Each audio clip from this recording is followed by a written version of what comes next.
Assalamualaikum warahmatullahi wabarakatuh. Perkenalkan, nama saya Elan Amelia, nomor induk mahasiswa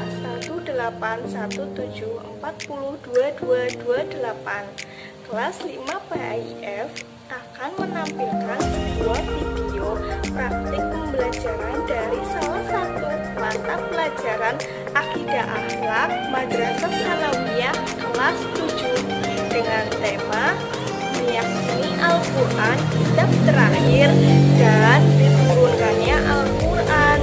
Video ini dibuat guna memenuhi tugas mata kuliah praktikum pengembangan media dan sumber pembelajaran PAI. Selamat menyaksikan. Assalamualaikum, selamat pagi anak-anak. Bagaimana kabarnya hari ini? Semoga anak-anak ibu dalam keadaan sehat walafiat ya. Sebelum mulai pembelajaran pada pagi hari ini, alangkah lebih baiknya anak-anak membaca doa terlebih dahulu ya. Silakan kepada ketua kelas untuk pimpin doa. Amin. Kemudian ibu ingin bertanya kepada anak-anak, siapa yang hari ini tidak berangkat? Oke, semuanya berangkat ya, supaya makin semangat lagi. Bagaimana kalau kita nyanyi dulu? Masih ingat ya lagu Di Sini Senang Di Sana Senang? Namun liriknya diganti dengan membaca Al-Quran. Hitung-hitung ya, 1, 2, 3. Di sini Al-Quran, di sana Al-Quran, di mana-mana baca Al-Quran. Di rumah baca, di kelas baca, di mana-mana baca Al-Quran. La la la la la la la la la la la la la la la la. Ye, alhamdulillah. Jadi kita sudah membaca doa dan bernyanyi juga. Sebagai contoh, ibu beri video yang berkaitan dengan materi hari ini. Mari kita nonton bersama-sama. Silahkan anak-anak lihat dan perhatikan ya.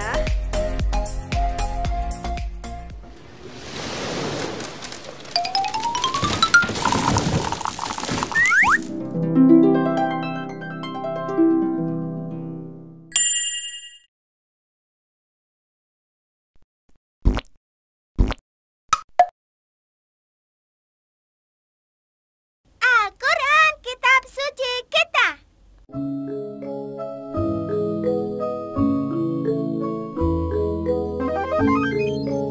Teman-teman, apa kitab suci umat Islam?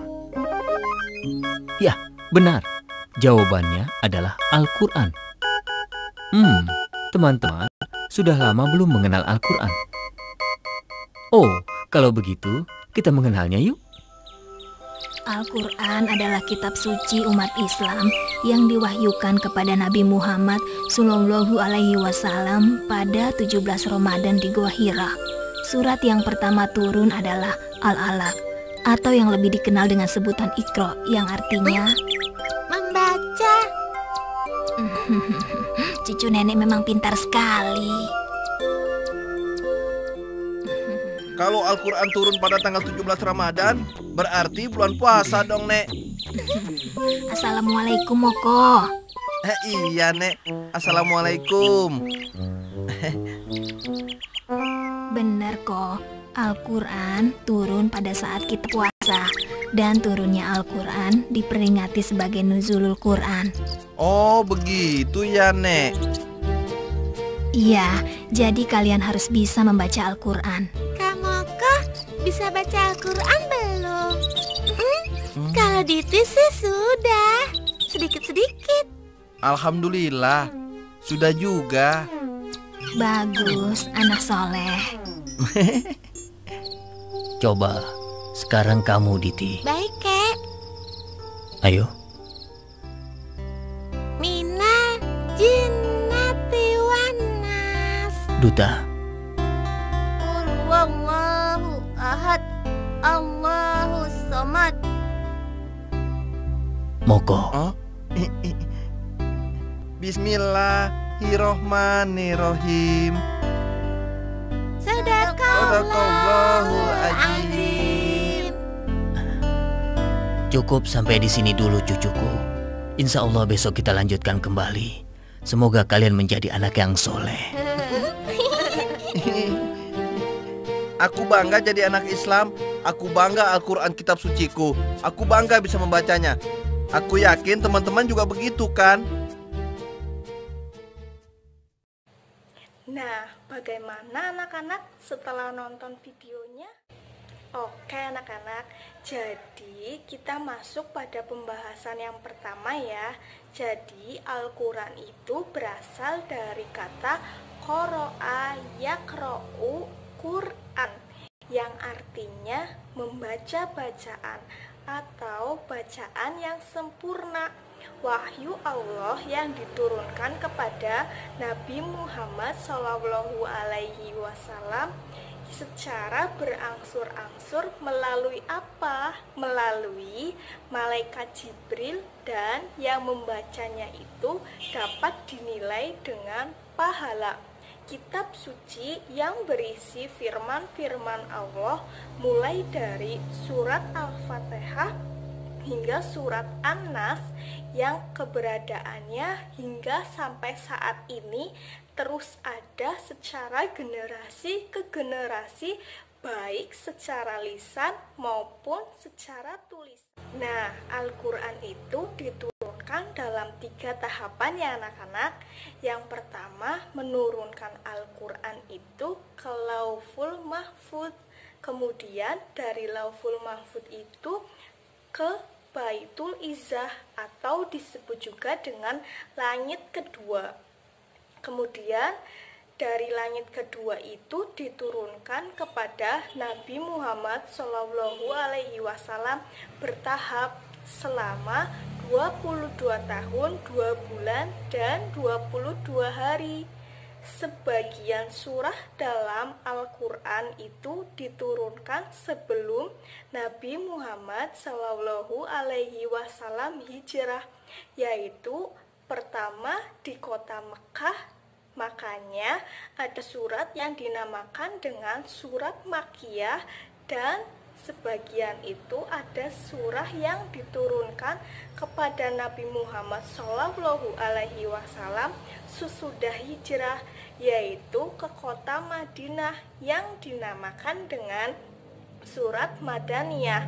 Jadi ada 2 surah ya anak-anak, yaitu Madaniyah dan Makkiyah. Ciri-ciri dari surat Makkiyah itu menjelaskan tauhid dan keimanan. Biasanya surah Makkiyah ini diawali dengan ya ayyuhan nas, seperti itu. Yang ketiga, ayatnya itu pendek-pendek. Kemudian ciri-ciri surat Madaniyah itu menjelaskan tentang ibadah dan hukum. Yang kedua itu diawali dengan ya ayyuhalladzina amanu. Yang ketiga itu ayatnya panjang-panjang. Nah, hikmah diturunkannya Al-Quran secara bertahap itu apa aja sih? Ada 4 ya anak-anak.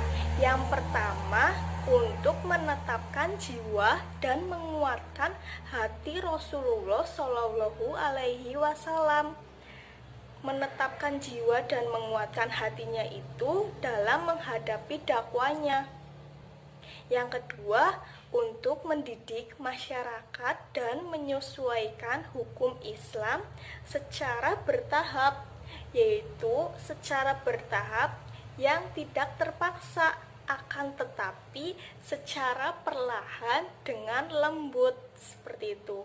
Yang ketiga, untuk menunjukkan bahwa Al-Quran itu kalam Allah Subhanahu wa Ta'ala, jadi tidak diturunkan langsung secara satu buku, tapi secara bertahap-tahap firman Allah kemudian dijadikan satu yang disebut dengan Al-Quran.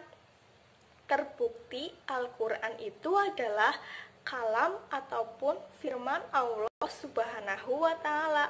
Dan yang terakhir adalah untuk memudahkan Nabi dan para sahabat menghafal, memahami dan menjalankan perintah Allah Subhanahu wa Ta'ala. Jadi punya tuntutan karena diperintahkan langsung dari Allah Subhanahu wa Ta'ala. Pada hakikatnya, semua kitab-kitab Allah Subhanahu wa Ta'ala itu mengajarkan tentang keesaan Allah. Semua kitab-kitab Allah itu merupakan pedoman hidup bagi manusia. Al-Quran adalah kitab terakhir, maka Al-Quran itu berlaku bagi semua umat sepanjang zaman. Al-Quran itu pertama kali diturunkan kepada Nabi Muhammad SAW pada tanggal 17 Ramadan melalui perantara malaikat Jibril di Gua Hiro. Sejak saat itu pula Nabi Muhammad SAW menjadi Rasul terakhir. Peristiwa turunnya Al-Quran ini diperingati oleh umat Islam sebagai Nuzulul Quran. Masih ingat ya Nuzulul Quran? Nuzulul Quran itu diperingati pada tanggal 17 Ramadan. Ayat Al-Quran yang pertama kali turun adalah surat Al-Alaq dari 1 sampai 5. Tahu ya apa itu surat Al-Alaq? Oh iya, yang pertama Iqra bismi rabbikal ladzi khalaq. Nah, ayat yang terakhir diturunkan kepada Nabi Muhammad SAW itu adalah surat Al-Maidah ayat 3. Ayat ini itu turun ketika beliau sedang wukuf pada saat Haji Wado. Pada tanggal berapa sih? Ada yang tahu? Ya, betul sekali.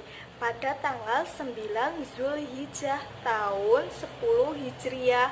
Sebagai pedoman hidup manusia, Al-Quran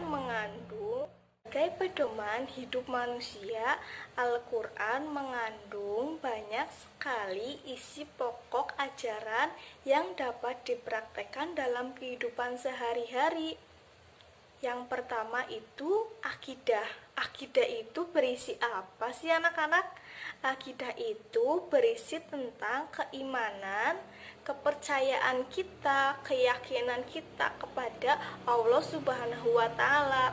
Yang kedua itu akhlak kita, budi pekerti kita. Yang ketiga itu ibadah, seperti melakukan sholat 5 waktu, berpuasa, membaca Al-Quran pun dinilai dengan ibadah. Yang keempat itu syariat. Syariat itu apa anak-anak? Syariat adalah hukum atau ajaran yang ditetapkan oleh Allah Subhanahu wa Ta'ala untuk manusia. Contohnya itu seperti tolong-menolong kepada sesama, membantu orang lain di jalan. Yang kelima itu kisah-kisah Nabi dan umat terdahulu. Jadi kisah-kisah Nabi dan umat terdahulu.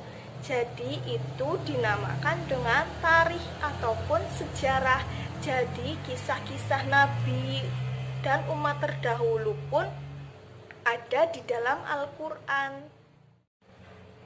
Nama lain dari Al-Quran yang pertama itu Al-Huda, yang berarti petunjuk bagi manusia. Yang kedua itu Al-Furqan. Al-Furqan ini diartikan dengan pembeda antara yang benar dan yang salah. Dan yang ketiga itu Asyifa. Asyifa itu obat penyembuh. Yang keempat itu Az-Zikir, pemberi pengeringatan. Yang keempat itu ada Alkitab, sesuatu yang dituliskan. Dan yang kelima itu Al-Hikmah, kebijaksanaan. Dan yang terakhir itu Al-Bayan, sebagai penerang. Nah, seperti itu anak-anak. Sikap kita mencintai Al-Quran itu dengan cara apa anak-anak? Oke, yang pertama itu dengan membaca Al-Quran secara rutin ya anak-anak. Memahami isi Al-Quran, mengamalkan Al-Quran dalam kehidupan sehari-hari. Seperti itu ya anak-anak. Nah, mungkin hanya itu yang dapat Ibu sampaikan. Mungkin ada pertanyaan dari pemaparan yang sudah Ibu sampaikan tadi? Oke, baik, sepertinya tidak ada ya. Jadi, marilah kita tutup pertemuan pada pagi hari ini dengan membaca hamdalah bersama-sama. Alhamdulillahirabbil alamin. Sekian yang dapat Ibu sampaikan. Apabila ada banyak kesalahan dan kekurangan, Ibu mohon maaf yang setulus-tulusnya. Billahi taufik wal hidayah. Wassalamualaikum warahmatullahi wabarakatuh.